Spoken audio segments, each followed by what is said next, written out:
अल्लाह करीम ने फरमाया ये तो नेकी नहीं कि मुंह मशरिक की जानिब करो या मगरिब की जानिब करो। तो या अल्लाह नेकी क्या है? फरमाया नेकी वलाकिन्नल बिर्र मन आमन बिल्लाहि वल यौमिल आखिर। फरमाया नेकी तो ये है कि अल्लाह और आखिरत पर ईमान लाओ। नेकी ईमान का नाम है। फिर फरमाया फरिश्तों पर, किताबों पर, नबियों पर ईमान लाओ और अपना माल खर्च करो अल्लाह की मोहब्बत में, रिश्तेदारों पर, यतीमों पर, मिस्कीनों पर, मुसाफिरों पर, मांगने वालों पर, गुलाम आजाद कराने के लिए। और फरमाया नेकी तो ये है कि नमाज कायम करो, ज़कात अदा करो, अपने वादे पूरे करो जब तुम वादा कर लेते हो, और जब तुम्हें कोई मुसीबत पहुंचे उस पर सब्र करो। फरमाया उलाइकल लज़ीना सदकू, ये वो लोग हैं जो नेकी के दावे में सच्चे हैं, जो ईमान भी लाएं, खर्च भी करें, मुसीबत पर सब्र भी करें। ये वो लोग हैं जो ईमान के दावे में सच्चे हैं। व उलाइका हुमुल मुत्तकून, और ये वो लोग हैं जो परहेजगार हैं अल्लाह से। आगे आगे ये आयत जिसमें अल्लाह ने किसास का हुक्म दिया है, बदला लेने का। ये हुक्म स्टेट के लिए है, हुक्मरानों के लिए। फरमाया कि जब कोई शख्स किसी के साथ कोई जुल्म करे तो फिर उसका बदला लो। तो किस तरह बदला लेना है? फरमाया अल हुर्रु बिल हुर्री वल अब्दु बिल अब्दी वल उनसा बिल उनसा। आजाद के बदले आजाद, गुलाम के बदले गुलाम, औरत के बदले औरत। हाँ, अगर कोई वारिस माफ कर दे तो बात अलग है, वरना बदला लो। और कुरान मजीद ने यहाँ इरशाद फरमाया कि अगर तुम बदला लोगे तो जिंदगी मिलेगी, तुम्हें जिंदगी मिलेगी। अगर हुक्मरान मुजरिमों को सजा देंगे तो बाकी लोगों की जिंदगी महफूज रहेगी, बचेगी। हुक्म दिया गया यहाँ के बदला लिया जाए। फिर जब हम 6 से 7वें रुकू की तरफ चलते हैं तो इसमें अल्लाह ने रोजे का हुक्म दिया, रमजान की फजीलत बयान की, और इरशाद फरमाया गया कि जो रोजा ना रख सके वो फिदियतुन तामुन मिस्कीन, जो तो मरीज हो, बीमार हो, वो तो उतने रोजे जो है वो अगले दिनों में रख ले। और आगे जाके ये भी बताया गया कि जो ज्यादा ही बीमार हो फिर वो एक मिस्कीन का फिदिया दे दे, खाना दे दे। फिर इसी आयत करीमा में रब करीम ने फरमाया अगर तुम मुझसे दुआ मांगोगे इसी रुकू में तो फरमाया मैं तुम्हारी दुआओं को भी जरूर कबूल करूंगा। फिर इसी में बताया गया कि रात के वक्त तुम्हें खाने की भी इजाजत है और अमले ज़ौजियत की भी तुम्हें इजाजत दी जाती है। इसी तरीके से फिर आगे अल्लाह तबारक व तआला ने हज के महीनों के बारे में अलामतें इरशाद फरमाई और मसाइल हज कुछ आगे जाके बयान किए। और एक और गलत रस्म, लोग रस्में बना लेते हैं ना, एक और रस्म थी कि यहूदी और ईसाई जब हज करते थे ना, इहराम बांध लेते थे, फिर दरवाजे से घर में दाखिल नहीं होते थे, ऊपर से छलांग लगा के कि अब हम पाक हो गए। तो दरवाजा चूंकि गुनाहगार है, इसके बीच से गुनाहगार आते जाते रहे हैं, लिहाजा दरवाजे से नहीं गुजरते थे। तो अल्लाह करीम ने फरमाया ये कोई नेकी नहीं, ये कोई तरीका नहीं कि तुम दरवाजों से ना गुजरो। वलाकिन्नल बिर्र मनित्तका, दरवाजे के ऊपर से छलांग लगाना नेकी नहीं, बल्कि नेकी तो ये है कि अल्लाह से डरना शुरू कर दो। हज के बाद पाक साफ हो जाओ, डरना शुरू करो, ये असल में नेकी है। तो फिर अल्लाह तबारक व तआला ने हज के मसाइल काफी तफसील के साथ, क्योंकि वो फिकी मसाइल हैं और पूरी उसकी जुजियात हैं, लिहाजा वो एक नशिस्त में करने की बात नहीं। तो रब करीम ने वहां मशअर हराम का भी जिक्र फरमाया और उन सब चीजों की तरफ निशानदही फरमाई जिन पर तवज्जो करना उम्मत मुस्लिमा के लिए बड़ा ही जरूरी है। फिर आगे 8वें रुकू तक ये बातें मुख्तलिफ अंदाज में चलती रही। फिर 9वें से 10वें रुकू में एक बात रब करीम ने ये इरशाद फरमाई कि मैंने काफिरों की नजर में ना, जब उन्होंने मेरी नाफरमानी की है, मेरे कलमा नहीं पढ़ा, मेरे महबूब को नहीं माना, कुरान मजीद को नहीं माना, तो फरमाया मैंने दुनिया की जिंदगी उनके सामने मुज़य्यन कर दी। ये बड़ी समझने वाली बात। फरमाया ज़ुय्यिन लिल्लज़ीना कफ़रू, वो जिन्होंने कुफ्र किया था ना, उनके लिए जीनत दे दी किसे?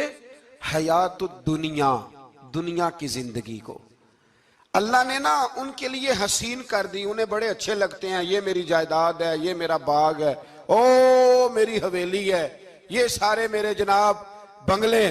फरमाया ये चीजें हमने काफिरों की नजर में फिर प्यारी कर दी। समझिएगा बात, ये काफिर का तरीका है कि वह दुनियादारी का माल देखता है तो उसकी आंखें खिल जाती हैं, बड़ा राजी होता है। मोमिन का ये तरीका, मोमिन किस बात पे राजी होता है? अल्लाह तबारक व तआला की रजा पे मोमिन राजी होता है। इस चीज को अल्लाह करीम ने यहां बयान फरमाया।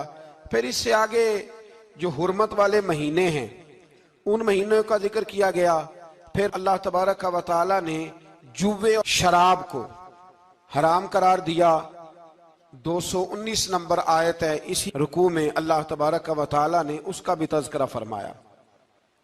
ये तफसील के साथ तज़किरे जारी रहे। फिर इसी तरह औरतों के जो हैज़ो नफास के मसाइल हैं उनको भी अल्लाह तबारक व तआला ने इसी पारे के अंदर बयान फरमाया। कुछ तलाक के मसाइल भी अल्लाह करीम ने इसी पारे 9वें रुकू से आगे जाके उन सारी चीज़ों को अल्लाह करीम ने बयान फरमाया। और फिर ये भी इरशाद फरमाया हैज़ो नफास मसाइल और तलाक, इन सारी चीज़ों को बयान करने के बाद फरमाया कि इनके मसाइल गोया सीख लो, उस पर अमल करो। और फरमाया तिलका हुदूदुल्लाह, ये अल्लाह की हदें हैं। फला तादूहा, अल्लाह की हदों से आगे न गुजरना। ये वो बाउंड्री है जो अल्लाह ने बनाई है, ये हुक्म वो हैं जो रब ने दिए हैं, तो इनसे आगे ना जाना। तो बित तफसील इन सारी चीजों का यहां बयान फरमाया गया। और वो मसाइल जो बड़ी तेजी से लोग उलझा देते हैं उनका भी अल्लाह करीम ने यहां जिक्र फरमाया। बीच में कुछ आयात ऐसी हैं जो ज्यादा तवज्जो के काबिल हैं और हमारी रोजमर्रा की जिंदगी में हमें उनकी बड़ी अशद जरूरत है, जो अगरचे मसाइल फ़िक़्ह तो नहीं लेकिन जरूरत के लिहाज से, रोजमर्रा के इखलाकी रवैयों के लिहाज से उसकी बड़ी जरूरत है। उन चंद आयात का भी हमने इंतखाब किया, इंशाल्लाह उस पर भी कुछ बात करता हूं। इस पारे के आखिर में ना अल्लाह करीम ने एक वाकया बयान फरमाया है।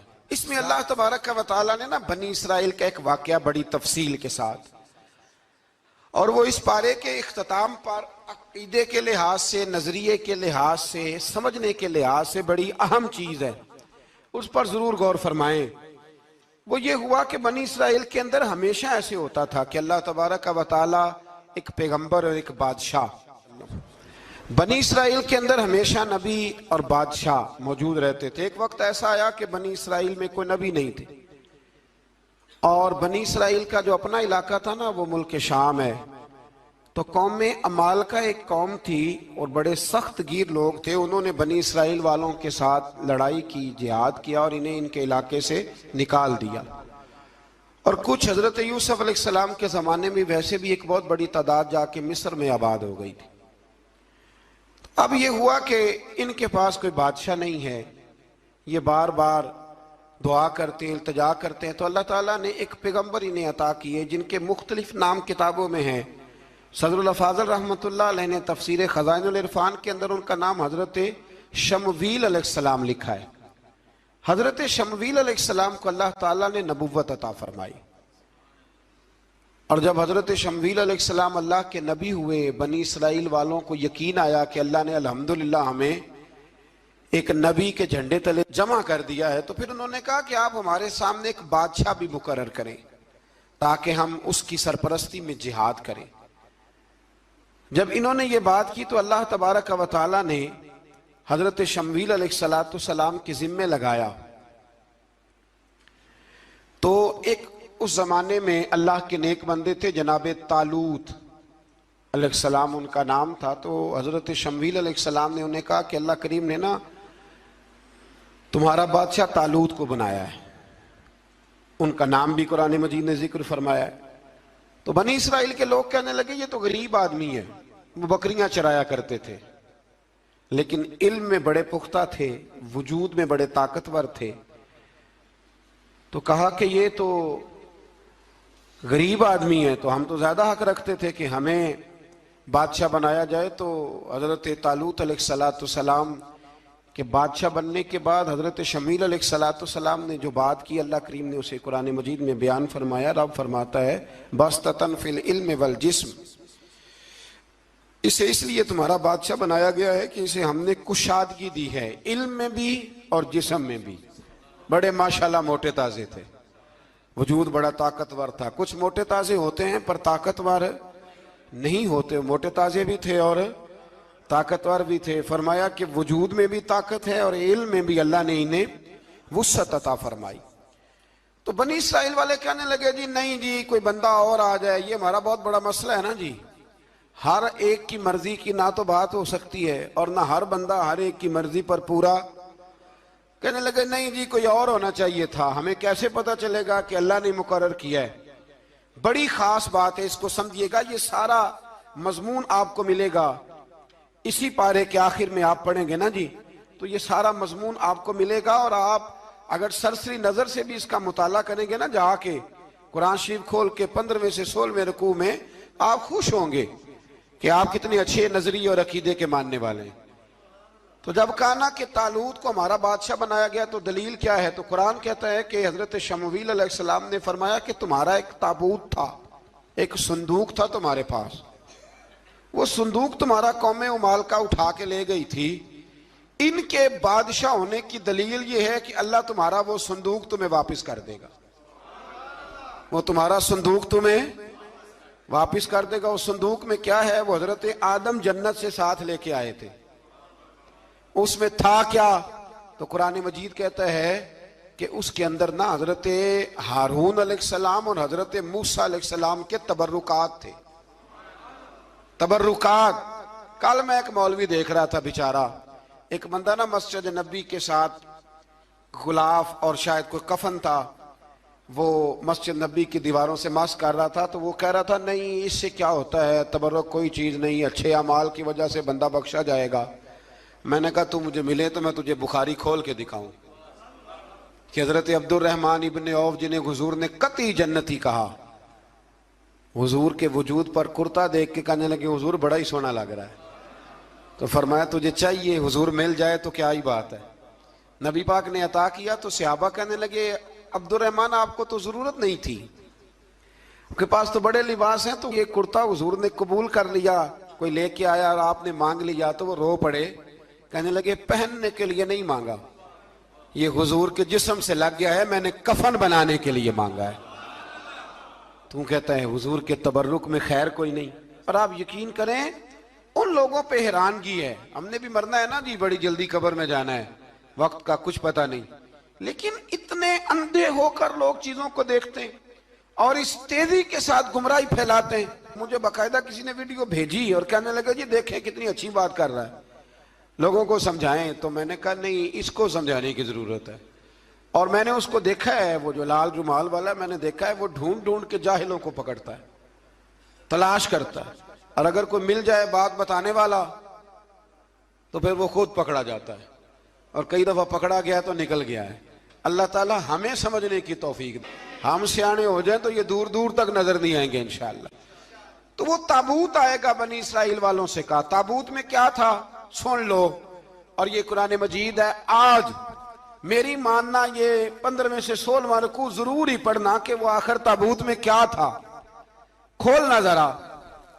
कुरान मजीद कहते हैं कि हजरत मूसा अलैहिस्सलाम और हजरत हारून के तबर्रुक थे। तो तबर्रुक क्या थे, तमाम मुफस्सिरीन ने लिखा है कि हजरत मूसा का एक कुर्ता था, एक डंडा था, जूते थे, और जनाब हारून अलैहिस्सलाम का इमामा शरीफ था, और तौरात की कुछ तख्तियां थी। तो उसका फायदा क्या था, उस ताबूत का फायदा यह था कि बनी इसराइल वाले जब अपने दुश्मनों से लड़ते थे, ताबूत सामने रख के दुआ मांगते थे, अल्लाह इन्हें कामयाबी अता कर देता था। तो कौमे मालकों को भी पता चल गया कि संदूक में कुछ है जिसकी वजह से ये कामयाब हो जाते, वो संदूक उठा के ले गए। अब उनकी कमबख्ती ये, कम नसीबी ये कि उन्होंने जाके उसे रूढ़ी पे फेंक दिया। जब रूढ़ी पे फेंका तो उनके अंदर बीमारियां आ गई, वबाएं फूट पड़ी, मरने लगे, वजूद फूलने लगा। फिर उनके दिलों में बात आई कि ये हमने इस संदूक की बेअदबी की है। संदूक में क्या है, तबर्रुकात। हमें कहते हैं जी नालैन का नक्शा क्यों लगाया है, तुम्हारे तो बुजुर्गों का कीदा है, सर पे रखने को मिल जाए अगर नक्शे नाले पाके हुजूर, तो फिर कहेंगे कि हाँ ताजदार हम भी हैं। तो कहा कि उसके अंदर ये तबर्रुकात थे, उन्हें भी समझ में आई। तो उन्होंने ना बैलगाड़ी मंगाई और वो संदूक उठा के उसके ऊपर रख दिया। अब क्या हुआ, कुरान कहता है कि फरिश्तों ने ना उस संदूक को वहां से उठाया। मुफस्सिरीन ने लिखा इसका माना यह भी हो सकता है कि उस बैलगाड़ी को डायरेक्शन पे लगाया, उधर से हजरत शमूएल अलैहिस्सलाम ने जनाब तालूत को बादशाह बना दिया और इधर से वो संदूक चल पड़ा। कहा भाई हम इनको कैसे बादशाह माने? तो फरमाया बादशाह इस तरह मानोगे कि तुम्हारा वो संदूक आ जाएगा, और कुरान कहते हैं उस संदूक में तुम्हारे दिलों का सुकून है, उसमें तुम्हारे दिलों का। और भाई हमारी तो कोशिश होती है बुजुर्गों से कोई चीज मिल जाए, अल्लाह वालों का कोई तबर्रुक हमारे हाथ आ जाए। तो वो संदूक आ गया, ये मान गए। अब जिहाद करने निकले तो लड़ना था जालूत की कौम के साथ। वो बड़ा सख्त आदमी था, 3-3 मन सोना उसने वजूद पे पहना होता था। उसकी कौम से लड़ना है, टोपी बड़ी तगड़ी पहनी होती थी लोहे की। अब कौन लड़े? एक नौजवान थे जिनका नाम था दाऊद अलैहिस्सलाम। वो भी बकरियां चराया करते थे। और जिन दिनों हजरत तालूत निकले ना अपनी कौम को लेकर जालूत के खिलाफ लड़ने, तो हजरत दाऊद भी शामिल हो गए। अल्लाह जब किसी को नवाजता है ना तो फिर खास ही करम नवाजी करता है। मुफस्सिरीन ने लिखा जब ये जा रहे थे ना, वहां जा रहे थे तो रास्ते में इन्हें 3 पत्थर मिल गए। इन्होंने वो तीनों पत्थर उठा लिए। उस जमाने में पत्थर फेंकने के लिए छोटी छोटी लोगों के पास चीजें हुआ करती थी, उसको कोफन भी लोग कहते थे, मंजनीक, उसको सामने रख के फिर बनाई गई। तो आपके पास भी वो आला था जिससे दुश्मन पर पत्थर मारे जाते थे। तो आप वो मशीन लेकर, वो आला लेकर वहां पहुंचे हुए थे। 3 पत्थर आपके पास थे। आप फरमाते उस दिन मैं बड़ा बीमार था, इतना बीमार था कि मेरा रंग पीला हो गया। अब वो जालूत के सामने कोई नहीं जाता था। तो जनाब तालूत कहने लगे कि जो जालूत को मारेगा ना, यानी इनके बादशाह को, इस कौम के, तो मैं उसे अपनी आधी सल्तनत भी दे दूंगा और अपनी बेटी का निकाह भी उसके साथ कर दूंगा। देखे अल्लाह नवाजता है तो किस अंदाज में नवाजता है। तो हजरत दाऊद कहते हैं वो दूर खड़ा था तो मैंने ना 3 पत्थर मारे। भाई हिम्मत करना तो हमारे जिम्मे है कि नहीं? मेरी मिल्लत का जवान कहता मैंने करना कराना कुछ नहीं, यानी अगर आप कहें ना कुछ करो तो फिर वो कोई काम करने की मतलब मामला। वो मुझे कल एक संगी कह रहे थे, कहने लगे जी अल्लाह के फजल से कुछ भी नहीं करना पड़ा, मुर्शद ने नजर कर दी। मैं क्या मैनू मिलनगे तो मैं उन्होंने समझावांगा कि कुछ करा के नजर करया करो, क्योंकि मेरे वो दोस्त हैं, मैं उन्हें जानता हूं।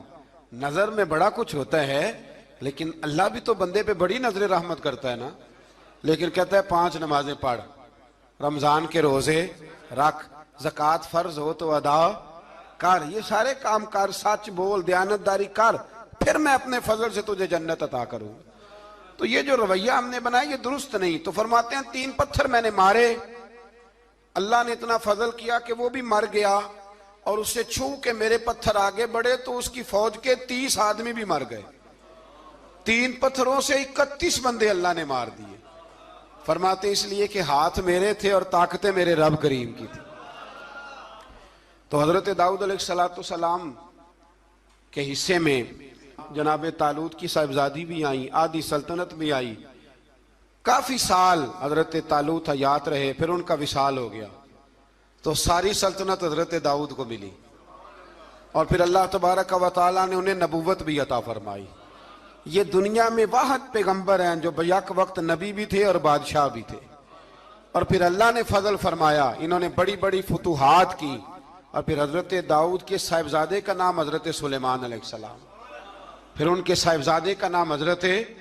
तो ये हुआ कैसे? ये सारा कुछ अल्लाह तबारक व तआला के फजल से हुआ, उसके करम से हुआ। अब इस वाकया से हमें क्या पता चलता है? हमें यह पता चलता है कि रब जब फजल फरमाए ना किसी पे भी, तो हमें उस बंदे को देख के राजी होना चाहिए, कोई शिकवा नहीं करना चाहिए। और दूसरी बात ये समझ लेना चाहिए कि हुकूमतें, माल, दौलत ये सिर्फ सियासतों से नहीं मिलती, ये खुदा के फजल से मिलती है। और ये भी समझ लेना चाहिए कि जो बुजुर्गों के तबर्रुकात होते हैं उनकी क्या ही बात होती है। चंद बातें ऐसी थी कि मेरा दिल करता था उनको दोहराया जाए और ख़ास करके उन बातों पर तवज्जो की जाए। यहाँ ना अल्लाह तबारक व तआला ने उन बातों में से एक बात का जिक्र फरमाया है। यहाँ 207 नंबर जो आयत है ना इसी पारे की, उसमें अल्लाह करीम ने फरमाया कुछ लोग ऐसे हैं जो अपनी जानें ही अल्लाह के हवाले कर देते हैं। जिंदगी का मकसद दीन होता है, लुटा देते हैं। ये नाजिल कब हुई?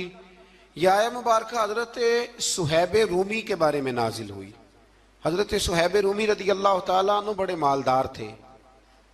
मक्के से जब चले ना तो सारा माल मक्के में छोड़ दिया, इसलिए कि अल्लाह के रसूल मदीने चले गए। फरमाते हैं फिर मैंने मालो दौलत की परवाह नहीं की, फिर मैंने ये सोचा कि मैंने अपने हबीब के पास जाना है। सारा माल एक जगह पे दबाया और फरमाते हैं मैं मदीना तय्यबा के लिए जब निकला तो कुफार ने, कुरैश मक्का ने रोका, हम नहीं जाने देंगे। तो हज़रत सुहैब रूमी फरमाने लगे भाई सुनो, मैं कमजोर नहीं, मैं ताकतवर आदमी हूं और तुम में से कोई ऐसा माई का लाल नहीं जो तीर चलाने में मुझसे ज्यादा सियाना हो, तलवार चलाने में मुझसे ज्यादा अक्लमंद हो। जाना मदीने मैंने है। अब यह है कि तुम बताओ मेरे साथ तीरों तलवारों से लड़ोगे या मैं तुम्हें एक सौदा बताऊंगा, सौदा करोगे? कुरैश कहने लगे सौदा क्या है? कहने लगे मेरा बड़ा माल है, मैं मक्के में दफन करके आया हूं, तुम मुझे मदीने जाने दो, मैं तुम्हें सारे माल का पता बता देता हूं। हजारों लाखों में था माल तिजारत। देखें जब सहाबा मदीने जाते थे तो कितनी कीमत दे के जाया करते थे। तुम मुझे जाने दो, मैं तुम्हें वहां का पता बताता हूं। उन्होंने कहा जी बात ठीक है, आप पता बता दे। हज़रत सुहैब ने सारी जिंदगी की जमा पूंजी हजारों लाखों में सारी दे दी और मदीने के लिए तैयार हो गए। अल्लाह करीम ने इस बात को बड़ा ही पसंद फरमाया और फरमाया व मिनन नासी मन यशरी नफ्सहु इब्तिगा मरदातिल्लाह। फरमाया कुछ लोग ऐसे हैं जो अपनी जानें ही बेच देते हैं अल्लाह की रिजा हासिल करने के लिए, अपनी जानें बेच देते हैं। नफ्सहु इब्तिगा मरदातिल्लाह, अल्लाह की रजा हासिल करने के लिए अपनी जानों को बेच देते हैं। तो फरमाया फिर अल्लाह क्या करता है? फरमाया वल्लाहु रऊफुम बिल इबाद, फिर अल्लाह भी अपने बंदों पर बड़ा ही रहम फरमाने वाला है। जब ये सारा माल दे के मदीने पहुंचे ना तो इनके इस्तकबाल के लिए जनाब उमर पहले से मौजूद थे। हजरत उमर रिसीव करके नबी करीम की बारगाह में ले गए तो फरमाते हैं हुजूर ने मुझे देखते ही फरमाया सुहेब, जिंदगी में तुमने बड़ी तिजारतें की होंगी पर ये जो तूने सौदा किया है ना ये बड़ा ही नफे वाला किया है। ये जो सौदा फरमाया ये तूने बड़ा, तो दीन के लिए जब आप कोई काम करते हैं तो ये सौदा बड़ा नफे वाला। एक मजमून और यहां है 216 नंबर आयत में, वो भी बड़ा ही समझने वाला है। अल्लाह करीम ने जब जिहाद फर्ज किया ना तो फरमाया कुतिबा अलैकुमुल किताल, हमने तुम पर कत्ल करना, किताल करना फर्ज किया है। फरमाया हो सकता है तुम्हें ये कराहत महसूस हो, मुश्किल लगे, बुरा लगे। एक बात जो आज की नसीहत है और मज़ामीने कुरान जो हम सीख रहे हैं उसके अंदर से हमें ये खास चीज है जिसको समझना चाहिए। अल्लाह करीम ने फरमाया कि तुम पर जिहाद फर्ज किया गया है, वाहुवा कुरहुल लकुम, हो सकता है तुम्हें नापसंद हो, तो एक ना सारी जिंदगी के लिए एक नसीहत कर दी। फरमाया व आसा अन तकरहू शैया, हो सकता है तुम किसी चीज को नापसंद करो, वहुवा खैरुल लकुम, और वो तुम्हारे लिए अच्छी हो। अल्लाह अकबर, ये वो बात है अगर समझ में आ गई तो कलेजा ठंडा हो गया, जिंदगी सुकून में आ गई। फरमाया हो सकता है तुम किसी चीज को नापसंद करो और वो तुम्हारे लिए बेहतर हो। व आसा अन तुहिब्बु शैया, हो सकता है तुम किसी चीज से मोहब्बत करो, वहुवा शर्रुल लकुम, और वो तुम्हारे लिए बुरी हो, अच्छी। बस मेरे रब ने एक बात मुसलमान को बता दी तो जीने के लिए बड़ी काफी है। फरमाया तुम मेरे और मेरे रसूल के हुक्म पर चलो। क्यों? इसलिए कि वल्लाहु यअलमु व अंतुम ला तअलमून, अल्लाह जानता है तुम नहीं जानते। अल्लाह के तरीकों के मुताबिक, रसूलुल्लाह के बताए हुए तरीकों के मुताबिक चलो। अल्लाह जानता है, हम जानते नहीं। तो कुरान मजीद की इस नसीहत पर जरूर गौर करें। एक शख्स ने एक दफा अपनी बीवी की बड़ी शिकायतें की नबी करीम की बारगाह में, तो रसूल करीम अलैहिस्सलाम ने फरमाया हो सकता है अल्लाह तुम्हें उसमें से ऐसी औलाद अता कर दे जो तेरे लिए बाइसे खैर हो। जो चीजें हम नापसंद करते हैं बाज़ औक़ात उसी में से अल्लाह ताला हमारे लिए खैर कर देता है। अल्लाह हमें समझने की तौफीक दे के हुजूर आखण मंगते दी खैर होवे, दे के हुजूर आखण मंगते दी खैर होवे, मंगता कवे सखी दे, मंगता कवे सखी दे, बूहे दी खैर होवे, दे के हजूर आखण मंगते दी खैर होवे, दे के हजूर आखण। और जन्नत बनी जगह लगया जड़ी जगह ते, जन्नत बनी जगह